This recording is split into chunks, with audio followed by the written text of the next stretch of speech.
পরে এরা আমাকে অ্যাটাক করে, চতুর্দিক থেকে ঘিরাও করে বলে এদেরকে কে মারছে, এদেরকে তো কেউ মারে নাই এমন কথা বললে পুলিশের লাঠি নিয়ে আমাকে পিটা শুরু করে দেয়। নওগাঁ নির্বাচনী প্রচারণাকে কেন্দ্র করে বিএনপি ও জামায়াতে ইসলামীর কর্মী সমর্থকদের সংঘর্ষের ঘটনা ঘটেছে। এতে উভয় পক্ষের অন্তত 10 জন আহত হয়েছেন। মঙ্গলবার বিকেলে সদর উপজেলার মাখনা কমলগোটা গ্রামে এ সংঘর্ষের ঘটনা ঘটে।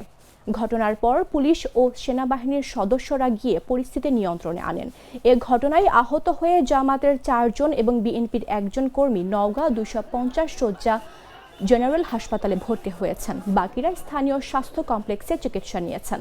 স্থানীয় ও দলীয় সূত্রে জানা যায়, প্রচারণা অংশ হিসেবে নওগাঁ 5 আসনে জামাতের প্রার্থী আসম সায়েম সদর উপজেলার হাসাইগাড়ি ইউনিয়নের মাখনা কমলগোটা গ্রামে যান, যেখানে জামাতের কর্মী শহীদ মোল্লার বাড়িতে দুপুরের খাবারের আয়োজন করা হয়েছিল।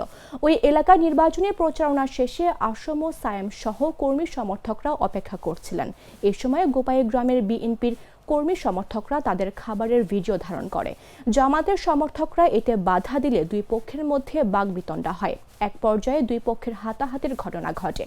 ঘটনার খবর পেয়ে হাসাইগাড়ি ইউনিয়নের বিএনপি নেতা কর্মীরা ঘটনাস্থলে গিয়ে জামাত নেতাদের ঘরবন্দি করে রাখেন। পরে থানা পুলিশ ও সেনাবাহিনী গিয়ে তাদের উদ্ধার করে।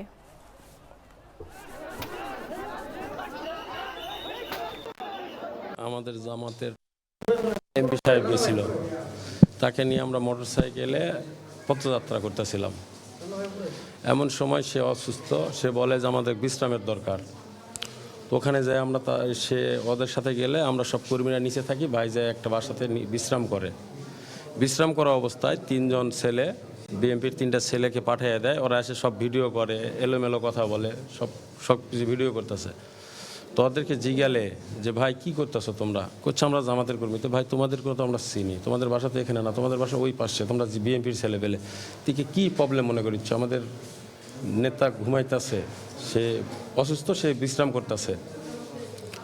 এরকম কথা বললে ও কইতেছে আপনাদের সমস্যা কি আমরা থাকলে, বলে ধাক্কা দেয়। ধাক্কা দিলে পরে ওদের বলা হয় যে কেন এটা এরকম ব্যবহার করতেছো তোমরা? পরে এরা আমাকে অ্যাটাক করে, চতুর্দিক থেকে ঘিরাও করে বলে এদেরকে কে মারছে, এদেরকে তো কেউ মারে নাই এমন কথা বললে পুলিশের লাঠি নিয়ে আমাকে পিটা শুরু করে দেয়।